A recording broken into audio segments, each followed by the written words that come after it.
Welcome to the New York City Guide podcast. Part 2. Here's how to get around in the city. You take a left, you'll get where you're going.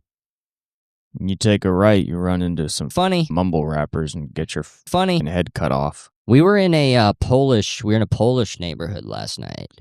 Do not go there. Out. Yeah, do not go there if you know how to read or speak or anything, because they don't know how to do that stuff. All the streetlights were out, and there was a pile of dead bodies under every streetlight from attempted light changes. It was actually crazy. We walked into a bar, and they were playing country music, and the bartender said to us as we walked in, "Do you like the rap music we're playing?" Yeah. They thought country music was rap.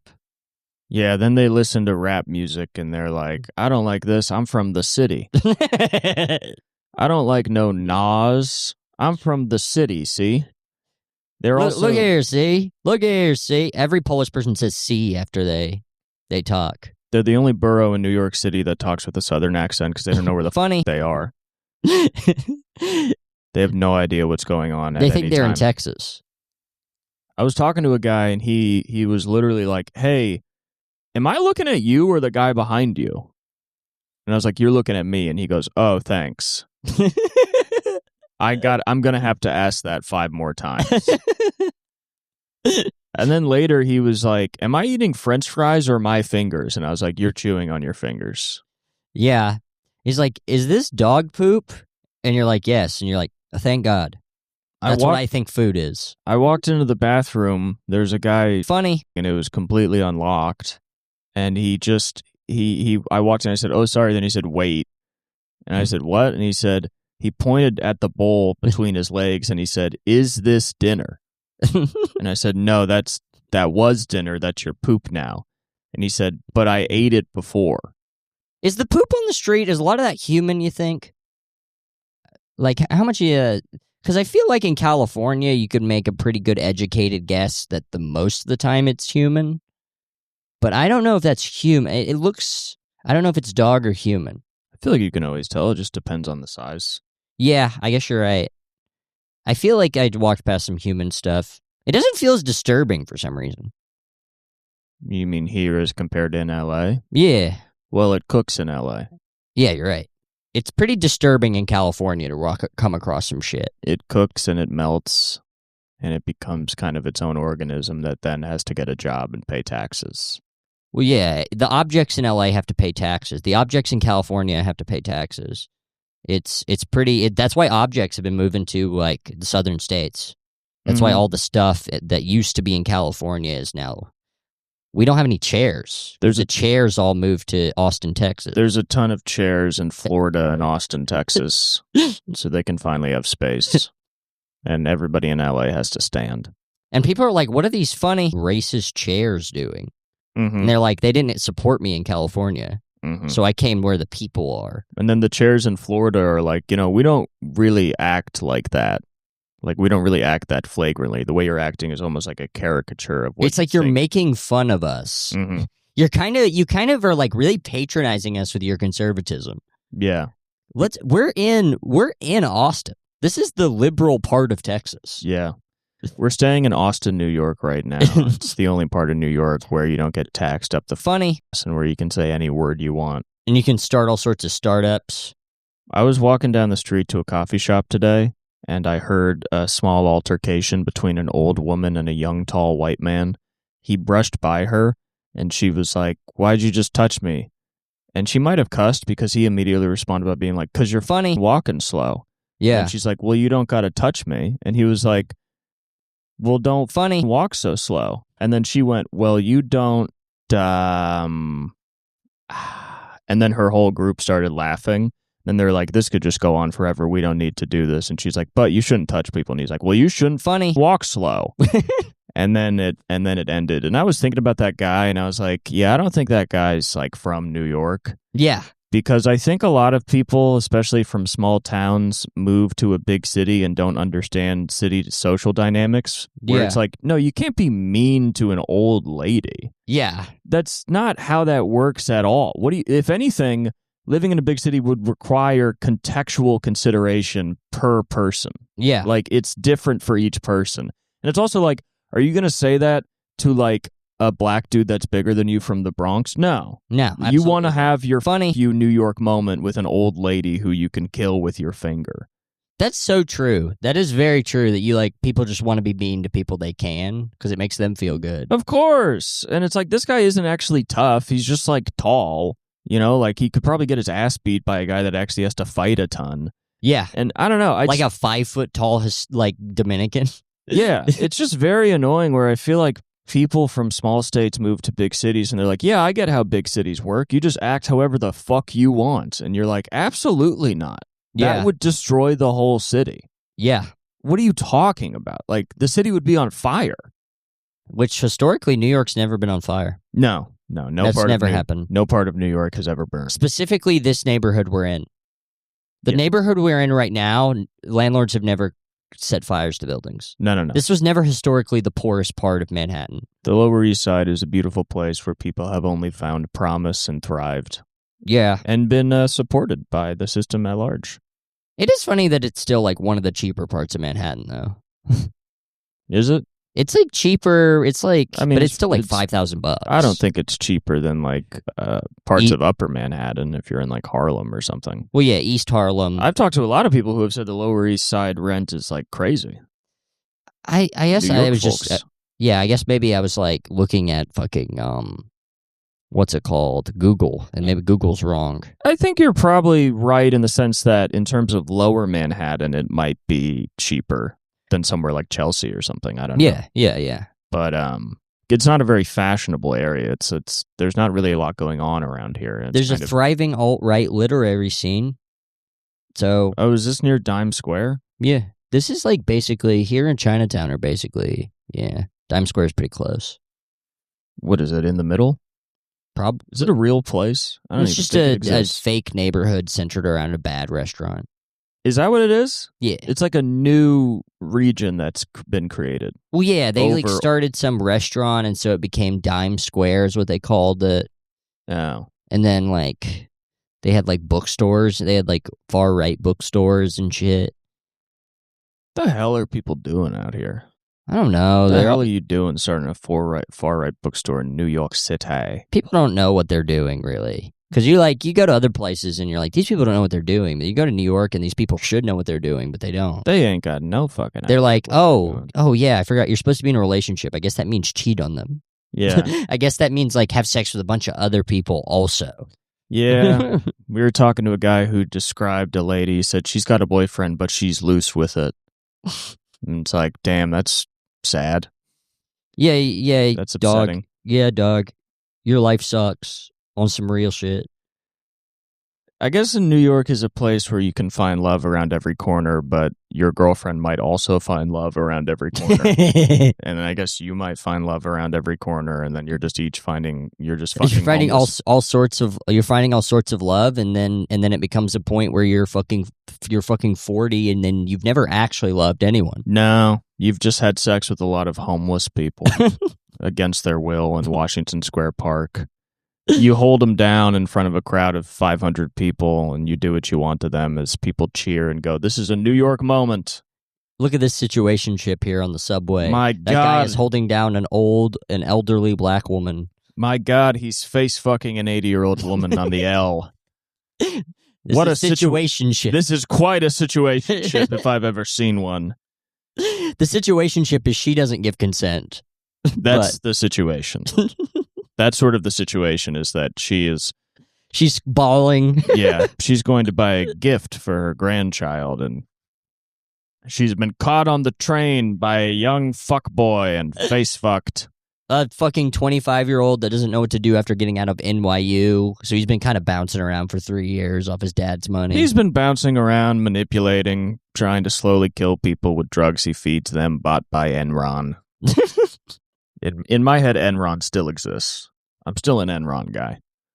Yeah. I think they're bad news. I haven't forgotten. I'm really against the Bell Helicopter Company right now. I'm getting into that. I'm getting into, our president, Lyndon B. Johnson, his fucking wife has stock in Bell Helicopters, so that's probably why they want to keep this Vietnam thing going. See, this podcast would be fucking cutting edge if it was the 1968. People would really be into what we're talking about if the 70s had not breached yet. Yeah, we're talking about the Bell Helicopter Company. I wonder if that's still around. What was that? Was that some... That's was one of the main manufacturers of helicopters during the Vietnam War. And I think Lyndon B. Johnson was basically just like, hey, wifey, if you bought some stock here, we could make a lot of money. What a smart guy.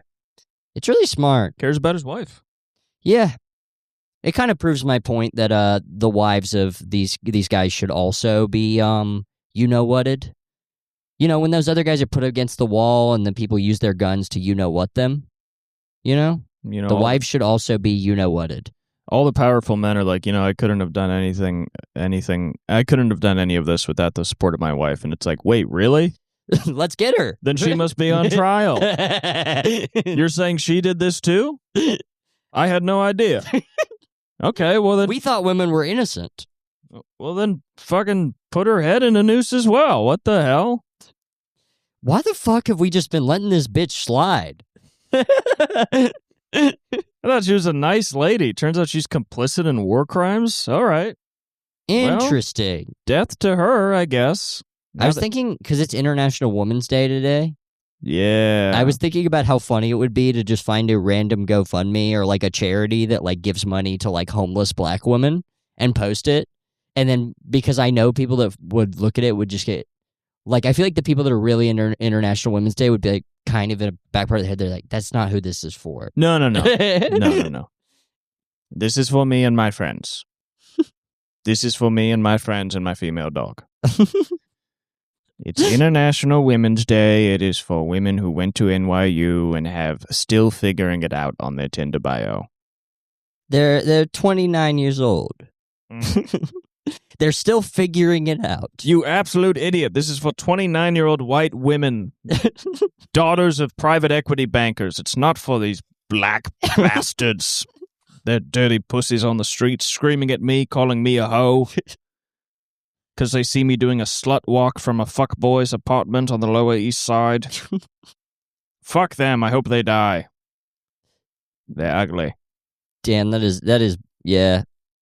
That's what's funny is it's I thought about making a post about making fun of International Women's Day, but it's not a good look. Well, no, because objectively, it's a fine thing. Yeah. It's fine. It's good. Yeah. Maybe gives a good reminder. It's not like women are doing awesome. No. So, yeah, it's not like a middle-class woman is doing as good as a middle-class man. No, you're not mad at International Women's Day. You're mad at exclusionary feminism. Yes. I guess. That's been my whole issue recently, right? I've been trying to have a good International Women's Day. I've been telling every woman I see to fucking smile. Fucking smile. It's International Women's Day. Hey, bitch, it's iCup Day. It's iCup Day. Spell it for me, baby. Come on, bitch. It's Joe Day. Say it. Ask who Joe is. Come on. It's International Women's Day. Why you got a bra on? Take that skirt off. I've just been going up to women on the streets of New York and going, boo, it's International Women's Day. Popping out of corners and alleys. Calling women skirts now would be funny. Being these skirts. Was that more a UK thing? Did we ever do that here? Yeah, we did it until the 80s, I feel like. Everybody give it up for Worldwide Bitch Day. What a day. Oh my God. Women didn't really start wearing pants until Annie Hall came out, and then Annie Hall told them it was okay to be weird. Yeah, Annie Hall changed the game. When we was young rappers coming up in Brooklyn, Annie Hall was everything. That's all we ever wanted to be. My mom's, right? My mom's had the pantsuit and everything. Mm-hmm. My mom's had the pleated pants, the oversized blazer, the white button-up, untucked slightly, with the hat, playing racquetball, trying to find a New York moment. My mom wasn't, she was a bad mom, but it wasn't because she was on drugs, because she was addicted to finding New York moments. So she kept getting involved with neurotic Jewish men in New York, and they'd have sort of love affairs for 3 months. They'd have love affairs for 3 months, and then it would break up, and they'd both be sad, but then they'd be like, well, the fact that you can love it all means life is worth living. And I'd be like, hey, bitch, I haven't eaten. Nobody's paying the rent. There's no lights in our apartment. I can't turn on the stove to make dinner for my baby sister. You spend all our money on bagels. You keep spending money on coffee dates. We are starving. And hats. Stop doing fashion montages with Woody Allen types. We need to eat in this apartment. Stop doing fashion monologues with pedophiles. Seriously. By the way, Mom, every guy you're dating is a pedophile. I don't know if you've noticed, but it's a big goddamn issue. So if you could knock it off and be a mother. I'm going to keep it real with you, moms. I do not want the guys you're dating around my little sister. I don't think they should be in the house. He keeps talking about how she's growing up fast. Yeah. She's 9. She's 9 years old. What does that mean? They keep saying, shit, you look like your mother. and he wants to fuck our mom. He's fucking our mom. He's fucking our mom, and he keeps saying that my little sister looks like her, but younger. He keeps bringing over bouquets that are like kind of old from the market, and then like apologizing, but it's cute to her, but not to us. He doesn't bring over shit for us. Meanwhile, I do love to imagine. He brought my 9-year-old sister a bouquet of toys. I love to imagine 2 kids like literally starving, like famished on a couch, and then the mom is just having these moments of like, "Whew, Woody's coming over tonight," and it's like, "Please help us, feed us." And she's like, We can't survive on witty quips. I think I might try and write a book. You need to get a job. Stop clipping flowers for 30 minutes a week. You go to a flower shop and you work for 30 minutes a week because that's all the movie needs. And the rest of the time you're fucking around in Manhattan. We live in the Bronx. You're so far away from us all the time. You never... Yeah, he comes over sometimes to the Bronx. He's scared. But he's got to go for my 9-year-old He keeps telling you need to move to Manhattan. And the more he talks about it, the more I feel like we ain't coming. I think one day you're just not going to come home, Mom. To be completely honest. But that's just me. I'm 12. What do I know? What do I know? I'm 12. My mom's a bad person. My dad killed a guy. He's in jail. I'm in a way different New York movie. You're in a Woody Allen movie. I'm in like Belly. Our New York movies are way different right now. I'm growing up in a way different world. There's something like kind of Finding Forrester type of deal. You know, it's like I'm tired of reading books, being smart, which you wouldn't expect because I'm from the Bronx. Yeah, you're like passing windows and like seeing a dress and trying it on and then spending too much money on it, but he tells you look beautiful in it. Meanwhile, I'm like 12 years old approaching a group of men on the street being really worried that they're going to beat the fucking shit out of me. And they do. And they just do. There's 2 scenes where I'm walking past them being scared, and then the 3rd scene, they finally kick my ass. They kick my ass. And I guess by the end of the movie, they're like, I guess, I don't know, kind of cool with me or whatever, but the damage is done. I mean, I'm just in hell. I'm just in hell. They're only cool with me because they saw me kill a guy. They've put so much fear into me that now I've done things for them. I had to kill a guy for him. I never thought I would do those things, but now I've done them. Because my mom's with Woody Allen. See, and my dad's in prison. And people accuse us of talking about nothing on this podcast. and you know what? Fuck that. That's great. That's a great riff. I don't know what else you want to hear. Well, people accuse us of talking about nothing on our podcast because when we talk about anything, we talk about it for so long. Mm-hmm. And then you realize everything's nothing. Yeah. I had a funny moment this morning where I heard the maid open the door to the hotel room right next to me, and I heard her go, "Aye," and then close the door, and then I heard a guy go, "Sorry." And it's nice that you can hear just that, and that's all you need to know, that the maid saw a penis. I had a maid see my penis one time in MacArthur Park, and she smiled at it. It was very weird. Were you in a hotel in MacArthur Park? I was in a motel in MacArthur Park. And she walked in. And she walked in. I just got a knock on the door. I didn't realize I was naked because I had just woke up.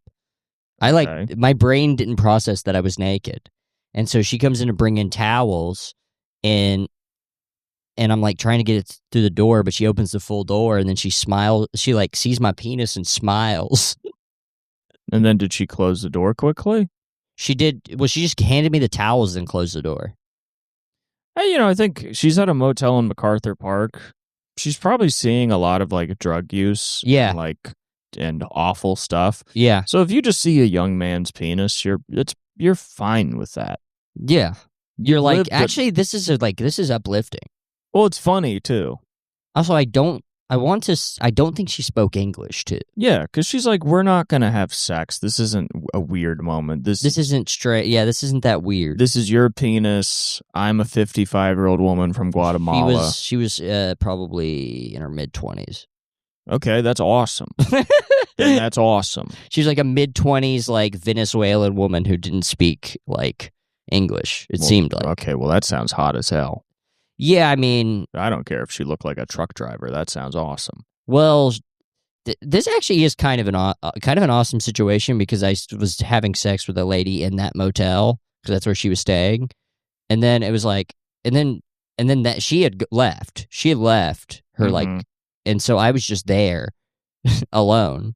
When was this? It's like, when was this? This is last. It wasn't last. I don't. Maybe it was the beginning of this year. I don't remember. You know the situation I'm talking about, though. I'm not going to talk about it on the pod, but like you know the situation. Yeah, I guess I just never heard that specific occurrence. Yeah, I mean, we did the.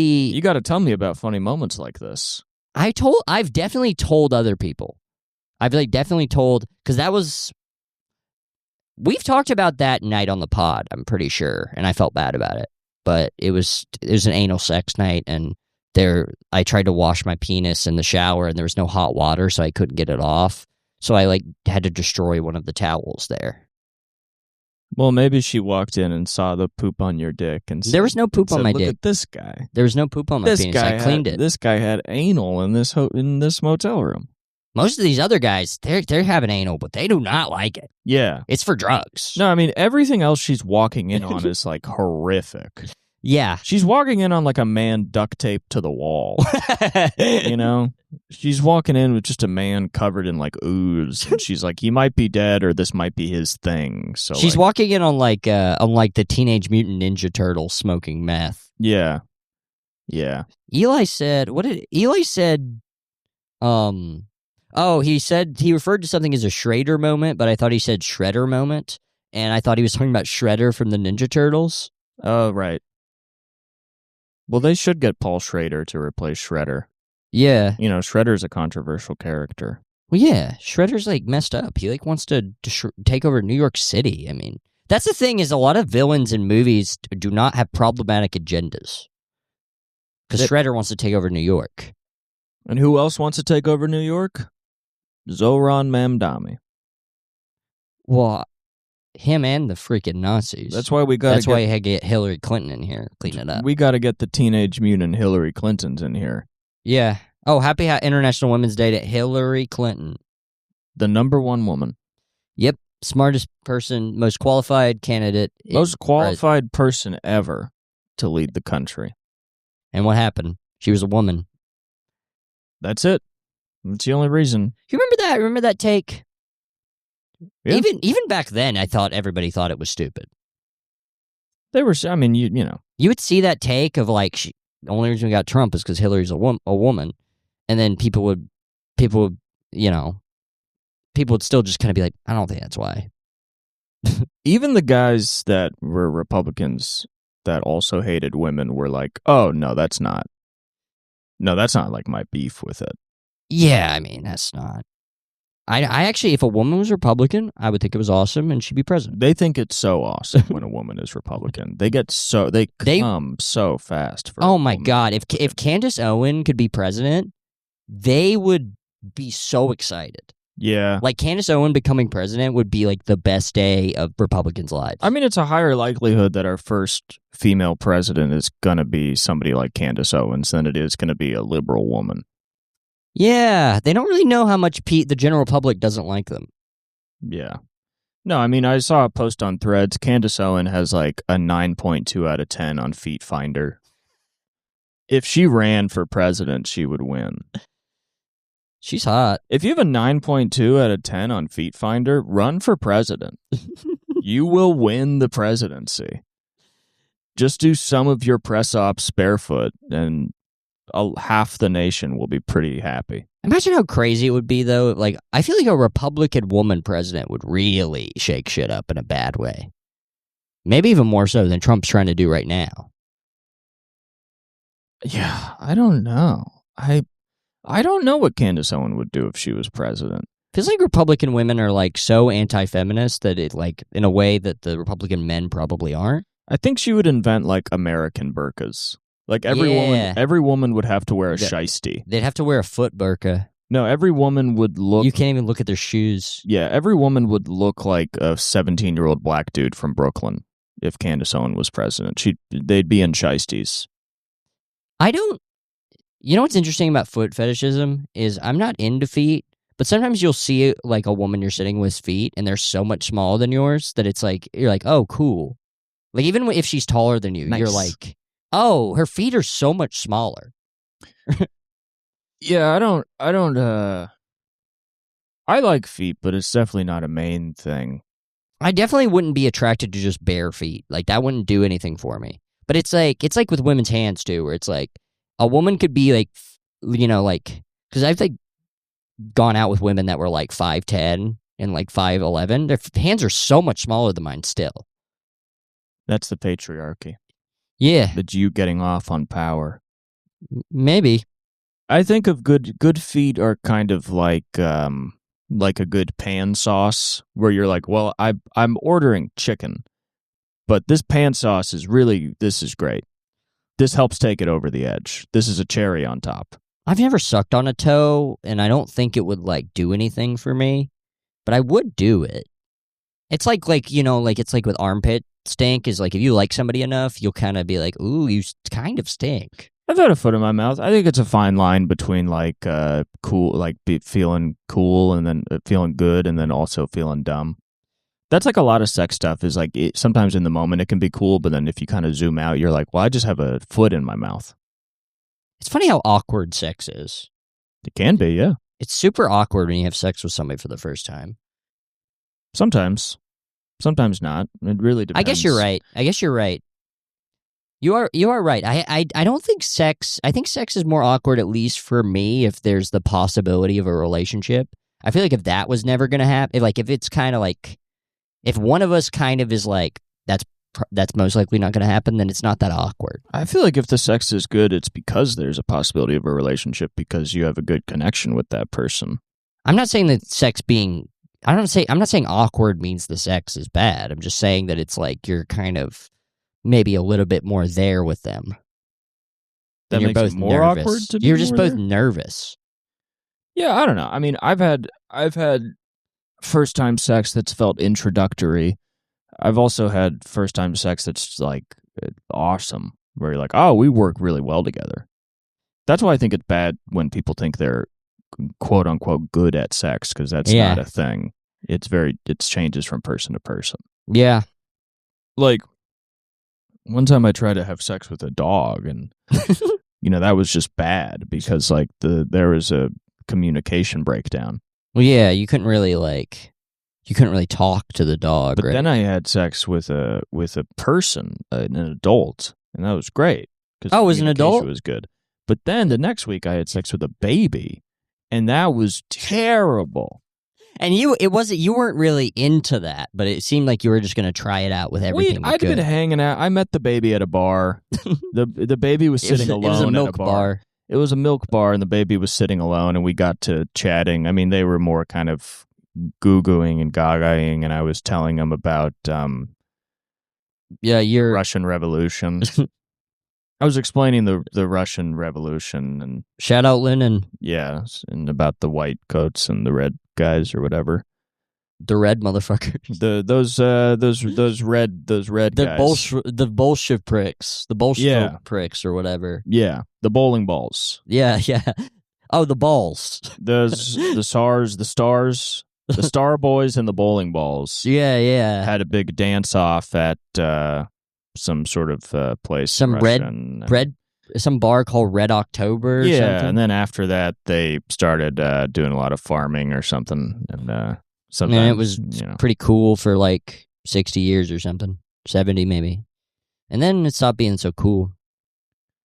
Yeah. It was kind of that's what they that's what's crazy about the Soviet Union is that they was chilling for years, and then the ops came for him. I mean, the ops definitely fucked them up, but a lot of high modernist planning and rapid collectivization is not really a good idea either.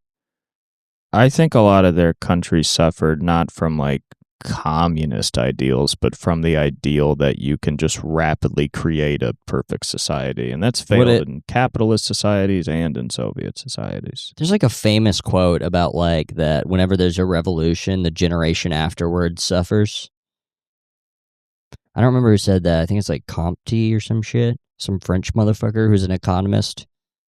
Yeah, I mean, it's just like, I think, that, I don't know. I read this one book where it's just sort of just talking about like, it's not like fucking communism fucked it up. It's just the idea of like, okay, so we're going to like put all these farms together and then we're going to do that. And like collectivization farming and putting all that stuff together was actually way less productive than like a more kind of old school, I don't know, agrarian, like small farms. Like if you let people kind of have small farms that they then they'll end up being more productive than a collectivist farm, but collectivist farms are easier to like reap product and taxation from. So that's why governments like them more. So it's kind of a trade-off. Like the government would have to do more work to accommodate smaller family farms, which are really better for people and better for production, but it's just hard to put that into like a streamlined system.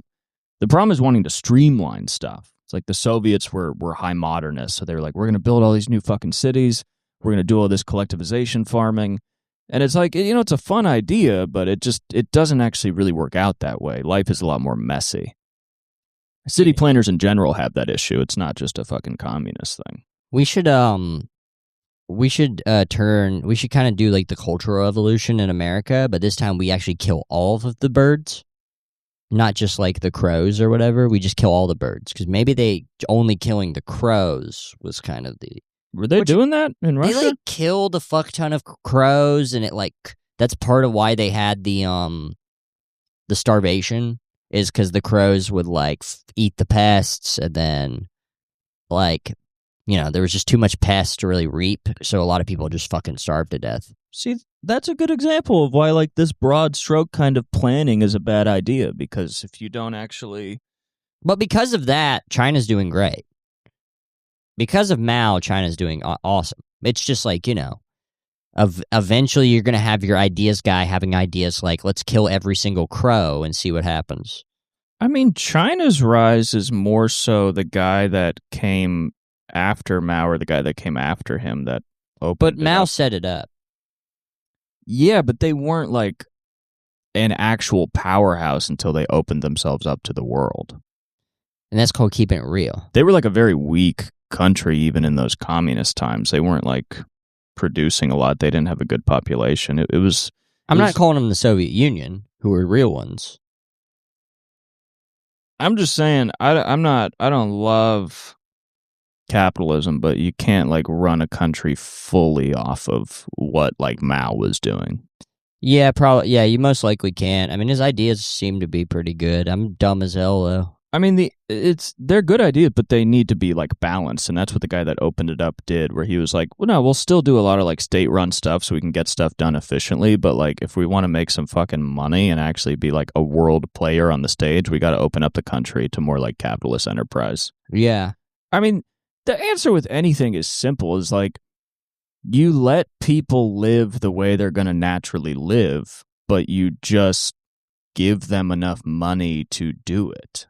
It's the arrogance of governments and city planners that are like, oh, okay, so if we're going to help people, then we'll plan everything. And it's like, you can't plan everything. Those plans are going to fall to shit. You're going to waste a bunch of money.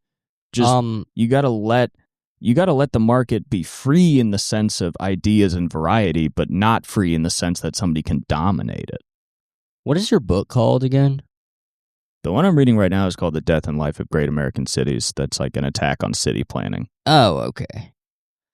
That does sound interesting. That's not really about like government. But she says a good thing about public housing, where she's like, public housing is fucking stupid because she's like, we have these governments that are like, oh, poor people need to be housed. Okay, so we'll build the buildings and then we'll subsidize all of it and pay for all of it. And then what ends up happening is they create these terrible buildings that lack diversity, lack safety, lack like a street culture that self-polices the street. And then you have these people that don't pay rent, and if they make enough money to pay rent, they just get kicked the fuck out. Yeah. And she's like, what we should be doing is let private contractors build buildings, and then the government should be giving money to the tenants of those buildings that so they can live in them. And if they can only make $2,000 a month, then they'll pay like $300 in rent. The government will pay the rest. And as they make more money, they'll get less money from the government until they are then just paying their own rent in that building. And now they're part of a community. Because you walk around New York, you see the fucking projects. Yeah. What do you immediately feel? It's less people on the street. It's less noise. There's nothing going on around those places. They become these border vacuums. I haven't seen a single person outside any of those projects. Because there's no reason to be outside those projects. Yeah. There's no shops to go to. There's no place you want to hang out. People don't hang out in a park just because it's a park. They hang out in a park because there's shops and things going on around the park that then make the park a place to be. Yeah. So she's like, what's one way that we could improve the shit that we have now? She's like, what if we don't tear down the buildings? What could we do to at least make it better? And she's like, you need to bring in street vendors around those places. That's a really cheap, easy way to get people out on the street.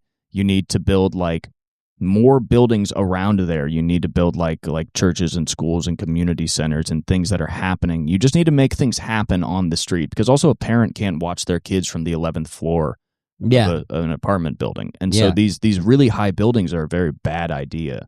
And she's like, yeah, you should just be building more regular buildings. Because you walk through fucking Greenwich Village, or we were walking down Park Avenue, which is obviously a very rich place, but what you see is a bunch of different buildings of different sizes and ages. All of them have shops on the bottom. And she's like, all of that could be public housing. Just take the money that you're spending on building a whole new building and give it to the fucking landlords to sublimate these poor people's rent, because then they can be part of the community. Because what we're doing right now is going like, oh, you're poor, so you have to live in a segregated location with nothing going on, and also it makes you feel bad. You don't feel like you're a you part can't of it. watch your kids, which turns it into what they call the molester's paradise. Yeah, because she's talking about unslumming a place, and she's like, if you want to unslum a place, the number one thing you need is people to stay in that place. And the number one thing in projects is people go, I want to get out of the projects. Yeah. I want to make enough money, and then I want to fucking leave. And she's like, what we need to do is make a place that once people have enough money to leave, that they stay. That they go, I like it here. I actually believe in this community. I want to stay. That's the only way this shit's going to get better. Because right now, every project in America is a revolving door of people who are either too poor to live anywhere else, or, God forbid, lived in a place and then a freeway got built and then the fucking government put them in an ugly-ass house. Yeah. It's crazy because you go through Williamsburg. When you go through Brooklyn, you pass through the Jewish area, which is like this insulated community that supports itself. All those shops serve a purpose. They have like a bakery, a fucking hat shop, a fucking place to get all your menorahs and shit. They have everything that they need. There's tons of people on the street. Everybody in those apartments is like, there's no public housing. They're all paying their own rents and shit. And whatever. It's a good community.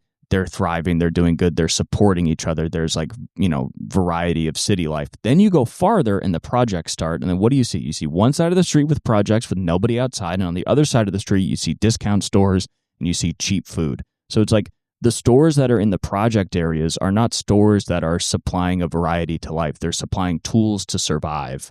And so it's like you just have this place that's just like a trap for people. That's like nobody's fault except the city planning. That's just made a place that nobody would want to live. If you live in a project, you're going to wake up and be like, oh, let's go walk around. Yeah. What are you going to do? Go to the fucking dollar store? Yeah. Go to the $2 burger place? Yeah, you're going to do that over and over again until you fucking hate it there and want to leave. Yeah. You go to the Jew zone, you got kids playing fucking ball on the streets, having fun because their parents are owning one of the shops or in an apartment, 2 windows up and can look at them. But I don't know. The cities cause a lot more trouble than they need to for themselves. And it's mostly because there's just a bunch of mostly old men listening to ideas that don't actually make any fucking sense. Well, it's about what see as a counterpoint to you is the free market. the free market, is that the free market needs to be free in order for us all to be free. So when the market's free, Shane's free. And if the market's free, these guys, they were slaves, but now they're free. So think about it. Okay, I mean, first off, none of what I said was anti-free market. But let's do this. So what you're saying is that I'm talking about building a community that has enough diversity in street use to make it safe and vibrant for city life. Yeah. You're saying... Does it trickle down? From what? From the financiers. It'll trickle down. Okay, so when you see a... McDonald's. So when you... In a neighborhood. So when you see... It's because of competition. So when you see like a thriving, like, Hasidic community in Brooklyn that has a bunch of shops and a bunch of store owners and a bunch of people on the street and people that have lived there for a long time, what you're saying is that the only reason that exists is because the New York financiers in Wall Street are trickling down their money to them? You know, it's like... How? They don't think live about there. it like a metaphor, you know, like you... No, I'd like not to think of it as a metaphor. Because it's not a metaphor. So you are like a rich guy. He opens his wallet to pay for the train, and $20 finds out. Who finds it? A fucking guy that doesn't have as much money. Is that what you think trickle-down economics is? You think trickle-down economics is a rich guy dropping his money? And what else would it be? It doesn't make any sense otherwise. It just doesn't make sense in general. It's like a myth sold. What do you mean? What do you mean it doesn't make sense? What if a guy fucking pulls out, tries to pay for the train and like drops $100 and a fucking immigrant finds it and starts a business? How many times a day do you think that happens? How many people are in New York? 8 million. Okay, probably about 1 million times. So you think 1 million times a day? So you think $100 million is being dropped on the streets of New York City and picked up by the working class every single day? What if another rich guy picks it up? I mean, he's a rich guy, so he's he probably doesn't need to because his wallet's already full. You think? But maybe it'd be good though because he probably dropped $100. You think a guy on Wall Street whose whole life is dedicated to making more money would see $100 on the ground and say, "I don't need that"? Well, yeah, they're good people. No, they're not. Wait, what? Yeah, they live to make more money by any means necessary. That doesn't make any sense. Why does it not make any sense? Why would they need to hoard the money when an immigrant could take $100 and turn it to $3 million? Because they want the money for themselves. Why would an immigrant turn $100 into $3 million? It's called business. How would anybody? It's called business. They would start a business with $100. They would start a business. Yeah. What business can you start with $100? They'd start as a cart. They'd buy a cart. You can't even get a cart for $100. I saw a cart on the street. It was $97. You saw a food cart on the street that cost. It wasn't a food cart yet. It was just the cart. You spend the $3 on the food. Then you get a food cart. And then eventually, how do you have McDonald's. How do you make the food? How do you wait? So you're saying you get a laundry cart and then you buy $3 worth of hot dogs and then you put the hot dogs in the laundry cart and that's a business? I mean, we're American. We love hot dogs. Then you make money off the hot dogs. You put money towards the, kimchi or something. It'd be so funny to start a hot dog cart, but you don't know what that means. So you just have a laundry cart full of uncooked, like raw, just wet hot dogs. Well, the hot dog connoisseurs really are into this one. And they would walk by, give you $1, and then just grab a loose uncooked give you like $5. $5 for you upcharge for a loose cold hot dog out of a laundry cart on the New York City street. Well, that's, it's business-minded, because they have the people Who's have the business-minded in this situation? The Latvian immigrant. So a Latvian immigrant comes here, buys a laundry cart for $97. Well. First off, really expensive laundry cart. He's dropped off at Penn Station. He's at Penn, or the Port Authority bus table. And he Yeah, keep saying table. I don't care. Fine. The large bus table. You get off the train or bus or boat, who cares? The bus table from Latvia. Yeah, you get off there. A guy, you don't know what you're gonna fucking do. You got nowhere to fucking live. God damn it. Yeah. And you come to New fucking York, guy you're in like, a suit. Fuck. You guy in a guy in a suit. He's really fucking hot. He's really hot. Like And sexy? yeah, they're all sexy over there. And he drops $100 fucking. He looks at it on the ground. He's like, I don't need this. Look how fucking sexy I am. And I work in fucking Wall Street. The Latvian immigrant picks it up off the ground. He starts a hot dog cart selling hot dogs at $5. And then because of the free market, he has the best hot dogs. Why does he have the best hot dogs? Because of the free market. Because But why? he has so much competition. Yeah, but don't you think a guy with a laundry cart full of loose, uncooked hot dogs would lose in the competition to a guy that is boiling the hot dogs and has buns and condiments? Well, he figures it out. How does he figure it out? He creates a new style of hot dog that becomes hip. The loose, uncooked dog?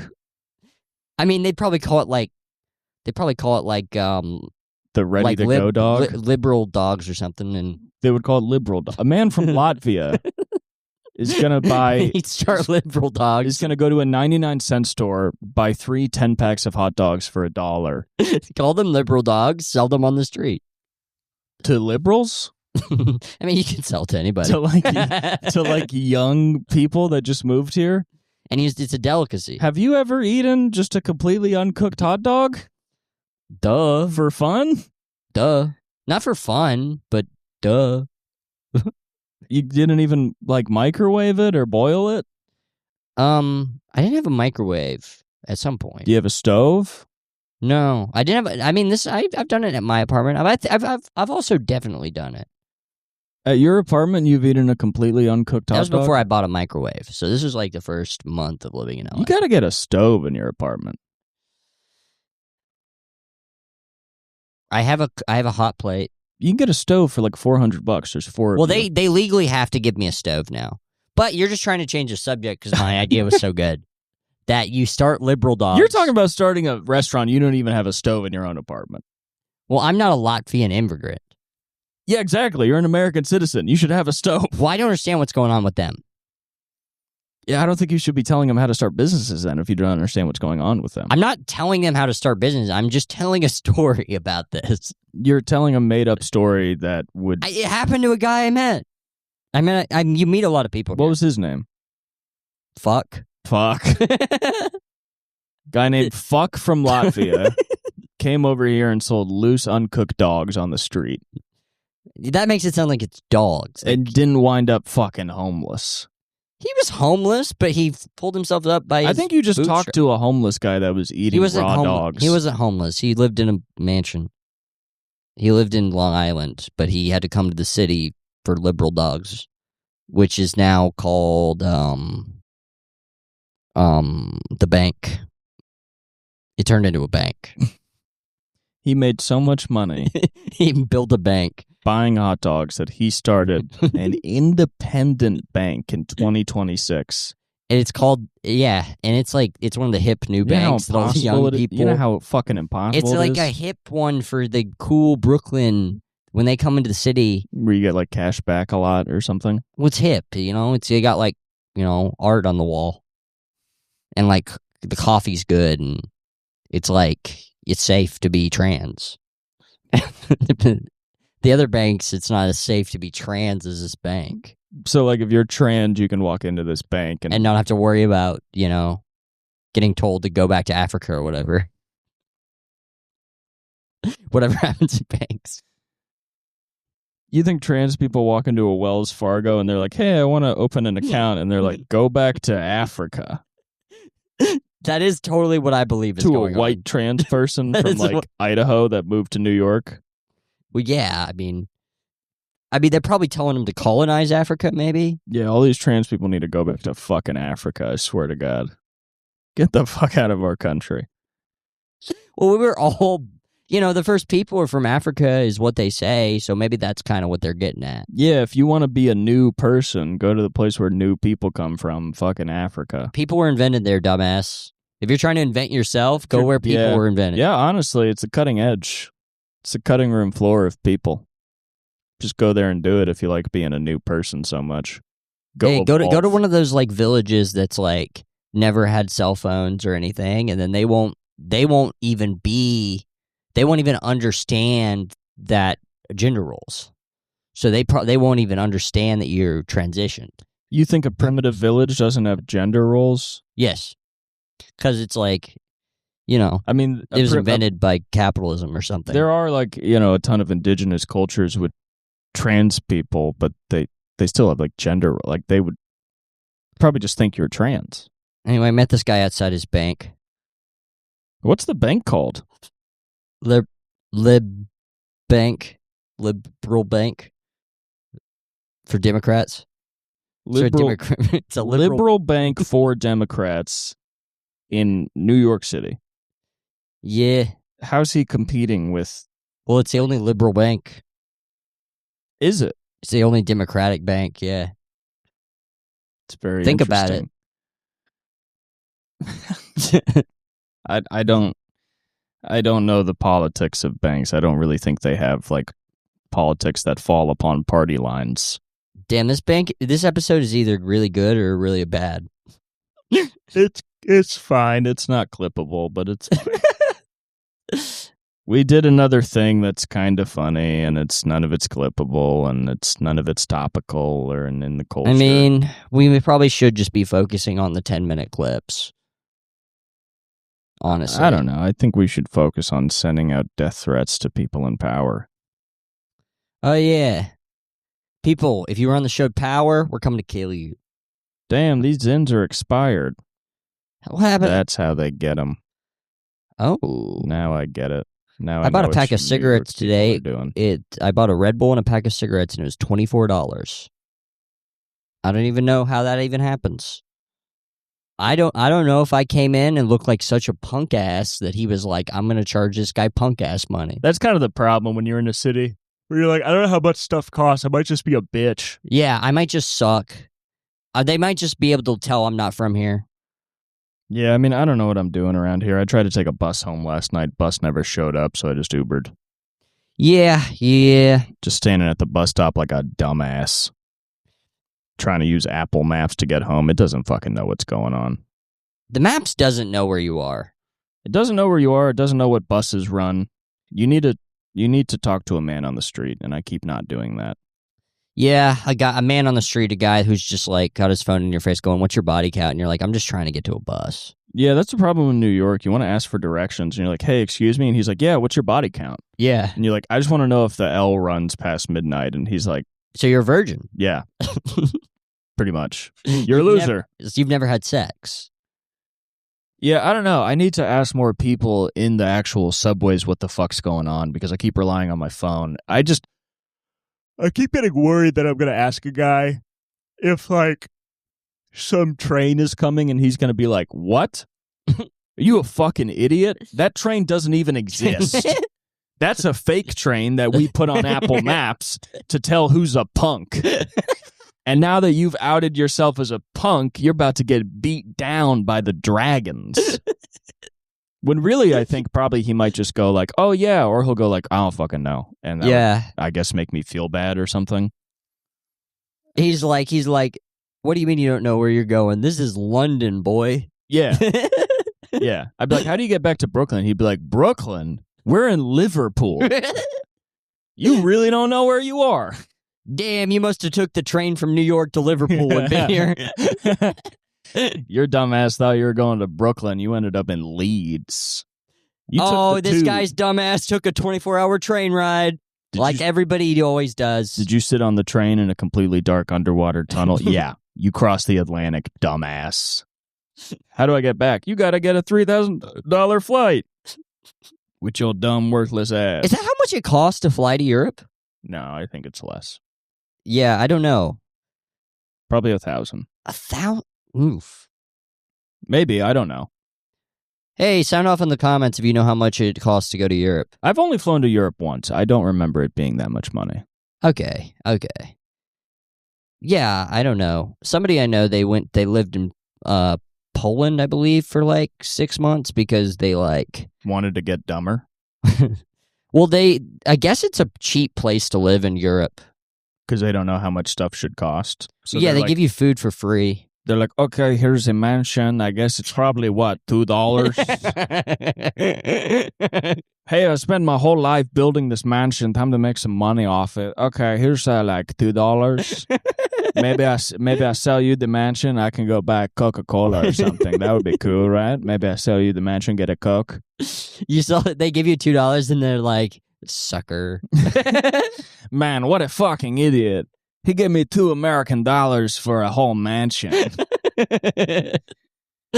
And I even agreed to pay the utilities and property tax. So I get to pay. Makes This me dumbass has only paid $2, gets to live there forever, and I get to pay.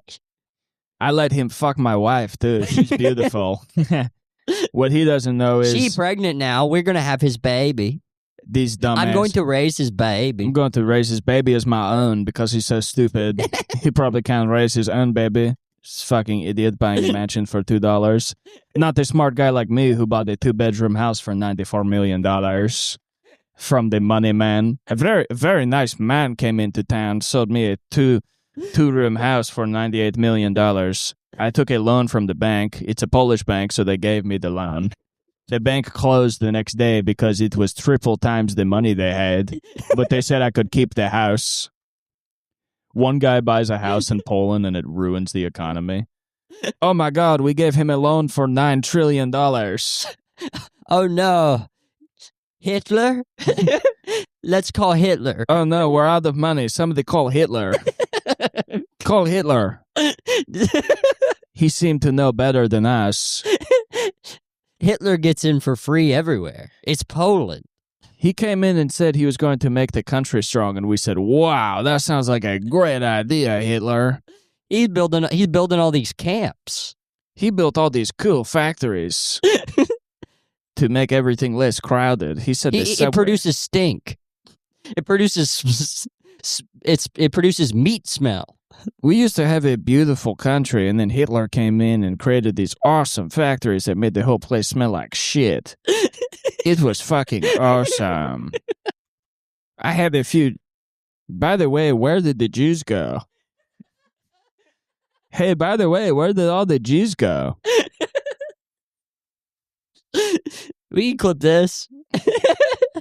The president of Poland, because I think they were they, or no, Hungary, I think, was a company that, well, aren't all states. It was a state that literally just sent all their Jews to the camps immediately. We'll call them stupid too. I like to imagine the president of that country is just like, oh, you want to hang out with them?